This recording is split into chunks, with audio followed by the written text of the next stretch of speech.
ನಾವೇನೀಗ ಬೇಡ ಅಂತ ಏನು ಹೇಳಿಲ್ವೇ? ಅಲ್ಲಲ್ಲ, ಯಾವಾಗ ಯಾರ್ಯಾರಿಗೆ ಸಂದರ್ಭವನ್ನು ಒದಗಿ ಬರಬೇಕು. ಈಗೇನು ವಿಜಯನವ್ರಿಗೂ ಒಮ್ಮೆಲೇ ಒಂದೇ ಅವಕಾಶದಲ್ಲಿ ಏನು ಸಿಕ್ಕಿರಲಿಲ್ಲ. ವರ್ಣದಲ್ಲೂ ಮೊದಲು ಒಂದ್ಸಲಿ ನಿಲ್ಲಬೇಕು ಅಂತಿದ್ರು, ಅವಾಗ ಅವಕಾಶ ಸಿಕ್ಕಿರಲಿಲ್ಲ. ಬೇರೆ ಬೇರೆ ಸಂದರ್ಭದಲ್ಲೂ ಅವಕಾಶ ಒದಗಿ ಬಂದಿದೆ. ಹಾಗಾಗಿ ಅವರೂ ಒಮ್ಮೆಲೇ ಅವ್ರಿಗೂ ಅವಕಾಶ ಮುಕ್ತವಾಗಿ ಸಿಕ್ಕಿರುವಂಥದ್ದೇನಿಲ್ಲ. ಅವರೂ ಅವಿರತವಾಗಿ ಪ್ರಯತ್ನಗಳನ್ನು ಮಾಡಿ, ಸತತವಾಗಿ ಪ್ರಯತ್ನವನ್ನು ಮಾಡಿ ಒಂದು ಸಾಕಷ್ಟು ಸಮಯ ಕಾದ ನಂತರವೇ ಅವ್ರಿಗೂ ಅವಕಾಶ ಸಿಕ್ಕಿರೋದು.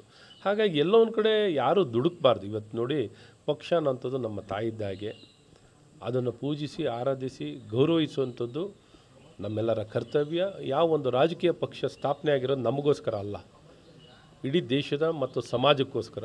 ಆ ದಾರಿಯಲ್ಲಿ ನಮಗೂ ನಾಯಕತ್ವ ಮತ್ತು ಜವಾಬ್ದಾರಿ ಸಿಗುವಂಥ ಅವಕಾಶಗಳು ಸಿಗ್ತಾ ಇರುತ್ತೆ. ಸಿಕ್ಕಿದಾಗ ನಾವು ಅದನ್ನು ಜನಪರವಾಗಿ ಕೆಲಸ ಮಾಡೋಂಥದ್ದಾಗಬೇಕು. ಸಿಕ್ಕಿಲ್ಲ ಅಂದಾಗ ನಾವು ಕೋಪಕ್ಕೊಳಗಾಗೋಂಥದ್ದು, ಆಕ್ರೋಶಕ್ಕೊಳಗಾಗೋಂಥದ್ದು ಯಾರೂ ಯಾವ ಕಾರಣದಲ್ಲೂ ಮಾಡಬಾರ್ದು ಅಂತ ನಾನು ಭಾಳ ಸ್ಪಷ್ಟವಾಗಿ. ಆಗ ಜನ ಏನಂತಾರೆ, ನಮ್ಮನ್ನ ಜನ ಹೇಳ್ತಾರೆ, ಜನಕ್ಕೆ ಉತ್ತರ ಕೊಡೋಕ್ಕಾಗತ್ತಾ?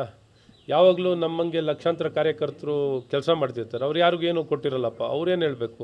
ಸೊ ಈ ರೀತಿ ಸಿಗ್ದವ್ರೇ ನಾವು ಈ ರೀತಿ ಕೋಪಗೊಳ್ಳುವಂಥದ್ದು ಯಾವ ಕಾರಣದಲ್ಲೂ ಅದಕ್ಕೆ ಸಮರ್ಥಿಸ್ಕೊಳ್ಳಿಕ್ಕೆ ಯಾರೂ, ಯಾವುದೇ ಅಭ್ಯರ್ಥಿಯಾಗಿರಲಿ, ಯಾರೇ ನಾಯಕರಾಗಲಿ, ಇದನ್ನು ಸಮರ್ಥಿಸ್ಕೊಳ್ಳೋಕ್ಕೆ ಎಳ್ಳಷ್ಟು ಅವ್ರಿಗೆ ಖಂಡಿತ. ಈಗಾಗಲೇ ಸನ್ಮಾನ್ಯ ಮಾಜಿ ಪ್ರಧಾನಿ ಆದಂಥ ಎಚ್ ಡಿ ದೇವೇಗೌಡರಾಗಲಿ, ಮಾಜಿ ಮುಖ್ಯಮಂತ್ರಿ ಆದಂಥ ಎಚ್ ಡಿ ಕುಮಾರಸ್ವಾಮಿ ಅವರಾಗಲಿ ಭಾಳ ಸ್ಪಷ್ಟವಾಗಿ ವ್ಯಕ್ತಪಡಿಸಿದರೆ, ನಾವು ಒಗ್ಗಟ್ಟಿನಿಂದ ಹೋಗ್ತೀವಿ, ಒಟ್ಟಾಗಿ ಹೋಗ್ತೀವಿ ಅನ್ನೋದು.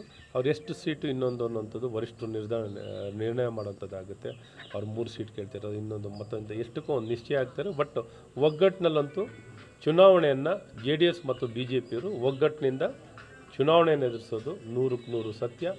ಯಾವ ಗೊಂದಲವಿಲ್ಲದೆ ಒಗ್ಗಟ್ಟಿನಿಂದ 28 ಕ್ಷೇತ್ರದಲ್ಲೂ ನಾವು ಚುನಾವಣೆ ಗೆಲ್ತೀವಿ ಅಂತ. ಮಂಡ್ಯ ಆಗಲಿ, ಹಾಸನ ಆಗಲಿ, ಕೋಲಾರ ಆಗಲಿ, ಬೆಂಗಳೂರು ಗ್ರಾಮಾಂತರ ಆಗಲಿ, ಬೆಂಗಳೂರು ಗ್ರಾಮಾಂತರದಲ್ಲಿ ಇವತ್ತು ಎಷ್ಟೇ ಪ್ರಯತ್ನ ಮಾಡಲಿ, ಅಲ್ಲಿ ನಾವು ಎಲ್ಲ ಶಕ್ತಿ, ಪ್ರತಿಯೊಬ್ಬ ಒಂದು ಸಾಧಾರಣ ವ್ಯಕ್ತಿಯೊಬ್ಬ ಮತದಾರನಿಂದ ಹಿಡಿದು ಪ್ರತಿಯೊಬ್ಬರು ಕೈ ಜೋಡಿಸಿ ಅಲ್ಲಿ ಸುನಾಮಿ ಥರ ಎದ್ದೇಳುವಂಥದ್ದಾಗುತ್ತೆ. ಬೆಂಗಳೂರು ಗ್ರಾಮಾಂತರದಲ್ಲೂ ನಮ್ಮ ಡಾಕ್ಟರ್ ಮಂಜುನಾಥ್ ಅವರು ಜೈಬೀರಿಯನ್ನು ಪಡ್ಕೊಂಡು, ಸುಮಲತಾ ಅವರು ಸಹ ನಾನೆಲ್ಲ ಸಹಕಾರ ಕೊಡ್ತೀನಿ, ಪಕ್ಷದ ನಿರ್ಧಾರಕ್ಕೆ ನಾನು ಬದ್ಧ ಅಂತ ಭಾಳ ಸ್ಪಷ್ಟವಾಗಿ ಹೇಳಿಕೆ ಕೊಟ್ಟಾರೆ. ಅದೇ ನಿಂತ್ಕೊಂಡ್ರೆ ಮಂಡ್ಯದಲ್ಲಿ ಅಂತ. ಯಾರು ನಿಂತ್ಕೊಳ್ಳೋಕ್ಕೆ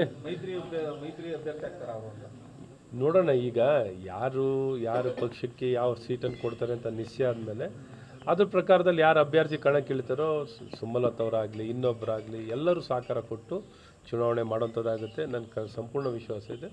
ಮಂಡ್ಯನೂ ನಮ್ಮ ಮೈತ್ರಿ ಪಕ್ಷದಿಂದ ನಾವು ಗೆಲ್ಲುವಂಥದ್ದಾಗುತ್ತೆ. ಅದೇ ಈ ರೀತಿ ಕಾಂಗ್ರೆಸ್ ಪರಿಸ್ಥಿತಿ ಹಂಗಿದೆ ನೋಡಿ, ಕಾಯ್ತಾ ಕೂತವ್ರೆ. ಬಾಗ್ಲಲ್ಲಿ ಯಾರು ಬರ್ತಾರೆ, ಯಾರು ಹೋಗ್ತಾರೆ ಅಂತ ಕಾಯೋಕ್ಕೂ ಪರಿಸ್ಥಿತಿ ಇವತ್ತು ಕಾಂಗ್ರೆಸ್ ಪಕ್ಷಕ್ಕಿದೆ. ಕಾಂಗ್ರೆಸ್ ಹಳೆ ಪಕ್ಷ, ಇವತ್ತು ಅವ್ರಿಗೆ ಅಭ್ಯರ್ಥಿ ಕೊರತೆ ಇದೆ. ಇನ್ನೂ ಬೇರೆ ಮನೆಯಿಂದ ಬರೋರು ಏನಾರು ಇದ್ದಾರಾ ಅಂತ ಕಾಯ್ದು ಕೂರುವಂಥ ಪರಿಸ್ಥಿತಿ ಈ ಮುಳುಗೋ ಪಕ್ಷ ಕಾಂಗ್ರೆಸ್ ಪಕ್ಷ. ಈ ಮುಳುಗೋ ಪಕ್ಷ ಕಾಂಗ್ರೆಸ್ ಪಕ್ಷ. ಈ ಮುಳುಗೋ ಪಕ್ಷಕ್ಕೆ ಅಭ್ಯರ್ಥಿ ಕೊರತೆಯೂ ಇದೆ, ಜನರ ಆಶೀರ್ವಾದವೂ ಇಲ್ಲ. ಹಾಗಾಗಿ ಅಲ್ಲಿ ಯಾವುದು ಗೆಲ್ಲುವಂಥ ಭರವಸೆನೂ ಆ ಪಕ್ಷಕ್ಕಿಲ್ಲ, ಅವ್ರ ಅಭ್ಯರ್ಥಿಗೂ ಇಲ್ಲ. ಹಾಗಾಗಿ ಏನಾರು ನಮ್ಮಲ್ಲಿ ತಿರಸ್ಕಾರ ಆಗಿರೋರು ಅಲ್ಲಿ ಹೋಗಬೇಕು ಅಂತ, ಇಲ್ಲಿ ತಿರಸ್ಕಾರ, ಅಲ್ಲಿ ಪುರಸ್ಕಾರ.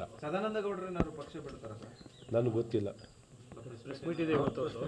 ಗೊತ್ತಿಲ್ಲ, ನನಗೆ ವಿಶ್ವಾಸ ಇದೆ, ಅವ್ರು ಖಂಡಿತ ಬಿಡಲ್ಲ ಅನ್ನೋದು ವಿಶ್ವಾಸ ಇದೆ. ನಮ್ಮ ಪಕ್ಷ ಬಿಡಲ್ಲ. ಪಕ್ಷ ಎಲ್ಲವನ್ನೂ ಎಲ್ಲರಿಗೂ ಮಾಡಿದೆ, ಎಲ್ಲರಿಗೂ ಎಲ್ಲ ಮಟ್ಟಕ್ಕೂ ಬೆಳೆಸ್ಕೊಂಡ್ಬಂದಿದೆ. ಹಾಗಾಗಿ ಪಕ್ಷ ಬಿಡೋಂಥ ಕೆಲಸ ಯಾರೂ ಮಾಡಲ್ಲ. ನಮ್ಮ ಭಾರತೀಯ ಜನತಾ ಪಾರ್ಟಿಗೆ ದ್ರೋಹ ಬಗೆಯುವಂಥ ಕೆಲಸ ಇವ್ರು ಯಾರೂ ಮಾಡಲ್ಲ ಅಂತ ವಿಶ್ವಾಸ ನನಗೆ. ನಮ್ಮಲ್ಲಿ ತಿರಸ್ಕಾರ ಆಗಿರೋರು ಬೇರೆ ಕಡೆ ಎಲ್ಲ ಪುರಸ್ಕಾರ ಆಗ್ಬೋದು ಅಷ್ಟೇ ಹೊರತು ಎಲ್ಲಿ ನಮ್ಮಲ್ಲಿ ಅಂಥ ಪರಿಸ್ಥಿತಿ ಇಲ್ಲ. ನಮ್ಮಲ್ಲಿ ಓವರ್ಫ್ಲೋ ಇದೆ. ಅಲ್ಲೇನಾರು ಕೊರತೆ ಇರೋದು ಆಗಿರೋದು ಯಾವುದು ಅಂದರೆ ಸಿ ಎಮ್ಮು ಪಾರ್ಟಿ ಏನಾರು ಇದ್ರೆ ಅದು ಕಾಂಗ್ರೆಸ್ ಪಾರ್ಟಿ.